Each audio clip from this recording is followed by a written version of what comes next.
Mga kapatid, nandito tayo ngayon sa area ng Rojas Night Market kung saan nga nangyari ang pagsabog banda alas 10 kagabi. Ayon sa Davao City Police Office, 14 na yung kumpirmadong patay, samantalang umabot naman sa mahigit 70 ang sugatan. Ayon sa isang saksi na kausap natin kanina sa Southern Philippines Medical Center, meron silang napansin na isang customer na nagpamasahe kasi ang sumabog kagabi ay dito sa may massage area banda. So meron sila napansin isang lalaki, matangkad na lalaki na meron daw bigote na nagpamasahe. After daw niya magpamasahe ay iniwan niya ang kanyang bag na backpack sa mga upuan. Actually, tinawag pa raw ng mga masahista itong ang customer dahil nga naiwan yung bag. Pero napansin raw nila na nagmamadali itong lalaki. So isa nga raw ito sa mga iniimbestigahan ngayon ng pulisya. Kanina mga kapatid, ng mga bandang alas 4 ng madaling araw, bumisita dito sa blast site mismo si Presidente Rodrigo Duterte at dito niya nga idineklara na naka-lockdown ngayon ang buong Davao City. Actually, mapapansin natin, kahit saan, medyo traffic nga sa iba't ibang area ng Davao City dahil kahit saan, halos kada kanto meron ng checkpoint at iniisa-isa yung mga U-box, talagang sinecheck ng mga pulis, yung mga motorista, yung mga biyahero, para masiguro nga na wala nang pagsabog na mangyayari pa uli dito sa Davao City. At kanina rin ay dineklara ni Presidente Rodrigo Duterte na under the state of lawless violence na ang buong Pilipinas. Ang ibig daw sabihin nito, hindi to martial law, wala rin siyang binanggit na kasamang curfew dito sa sinasabi niyang state of lawless violence, kundi ang sa kanya lang daw ay hayaan ng mga pulis, ang mga sundalo na i-inspect itong mga gamit natin kapag dumadaan sa mga checkpoints. Ikapkapan tayo para nga daw masiguro na walang mga eksplosibong makakalusot sa otoridad. And kanina rin, after niya ditong bumisita sa site, ay bumisita rin siya kanina sa mga biktima sa Southern Philippines Medical Center. At pinangakuan niya yung mga biktima na wala raw babayaran itong mga biktima dahil sagot lahat ng gobyerno. Ngayon, makikita natin dito sa likod na iniimbestigahan pa ng scene of the crime operatives ang area dahil nga chinecheck pa nila na baka merong mga makukuha pa sila na makakatulong sa investigasyon sa nangyaring ang pagsabog. And by the way, mga kapatid, nabanggit rin kanina ni Dr. Leopoldo Vega ng Southern Philippines Medical Center na karamihan sa mga biktima o halos lahat talaga ng biktima ay may mga tama ng shrapnel. Katunayan nga, isa sa mga critical ang kondisyon ngayon ay isang 7 buwang buntis. At sa impormasyon rin na ating natanggap ay inamin na ng Abu Sayyaf na sila ang nasa likod ng pagsabog kagabi dito sa Davao City. At yan muna ang latest mula dito sa Rojas Night Market.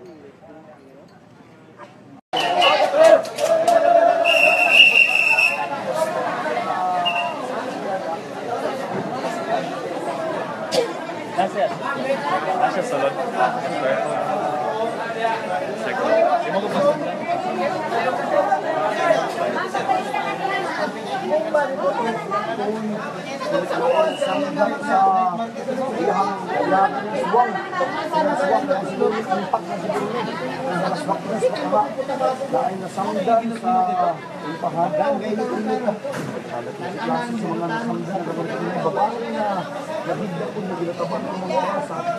Ang zunay na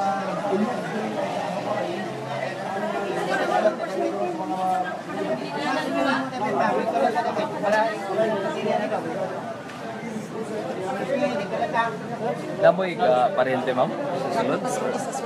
Unsa ninyo? Ay, akong anak Anak nimo? Oo, unsi nahitabo siya. na ito sa lumbang. Oo. Unsa gibuhat niya kaganina dito sa Rojas? Nagkuan naman daw ng tagin sa sila nagkuan man gud akong anak nag-duty gikan sa UN. Unsay trabaho? Estudyante sa UN. So say problema ninyo diri karon di mo makasulod? Dili daw mi pasudlo. Oo. Kay bawal daw. Oo. Pero ang sulod, hindi pa masulan. Muna i-order nito. So ma'am, namoy kuan ma'am. Namoy parente sa... Ako anak. Oo. Kasi may lagi mag-ulan. Ay, tama. Advice sa doktor. Clear na ang start na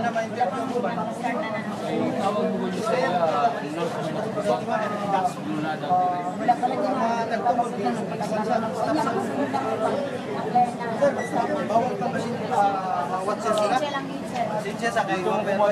Sa pagkakaroon mapilay na gidalan dire. wala pala yung tabalugod. May kwan.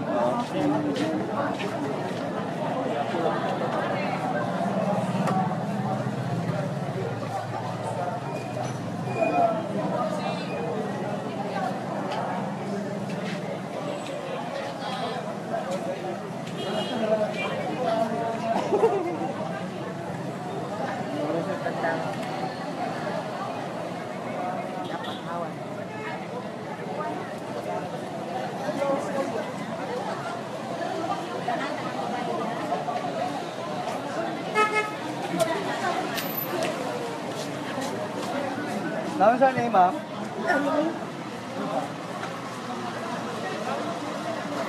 Okay, Fred?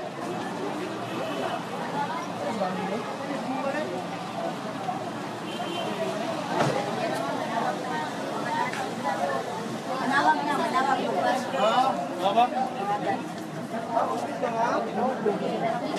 Dagan ba tayo, sir? Wala may info. Ngayon ko dito.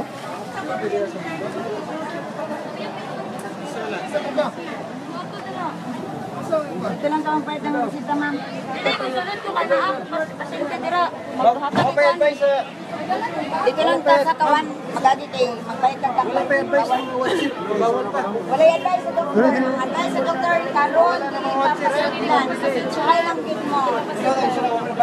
Ay, bawal pa, sir. Yan na.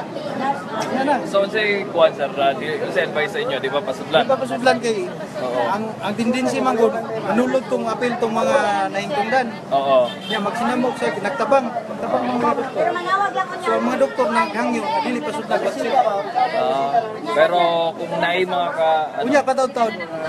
Ulat lang tani. Ulat lang tani advice sa doktor.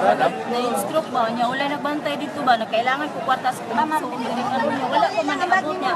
Ay, nigawas ko ba din? Nakapasok doon. Anak ko Anak din. ina na ma'am kay nag-advise sa doktor. Minor naman na imo na mas grabe ba? Dili, sakit ba itong ulo at akong anak isaw? Na timingan man. Wala na dakong tao. Damay na lang imoon mo ni. Ang taon ko. Dili lagi kay manulod ang kapit tong mga wala.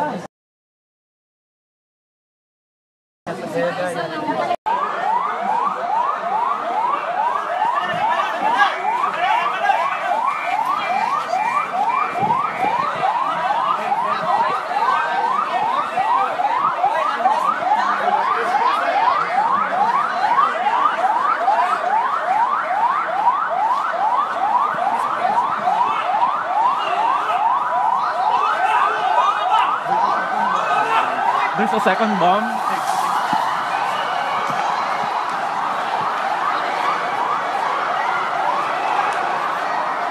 Everyone is going inside the university right now.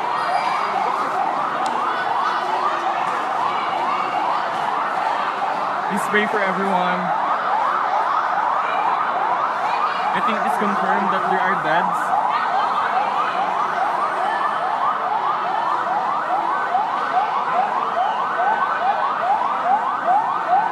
I think there are casualties already. Mga masahista po dun banda, just in front of the blue building.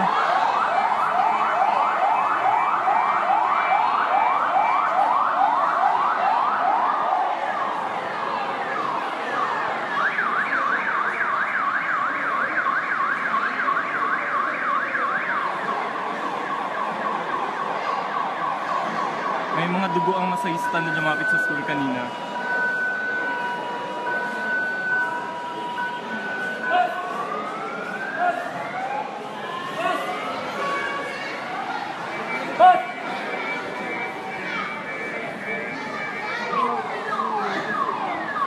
Rojas has been cleared out.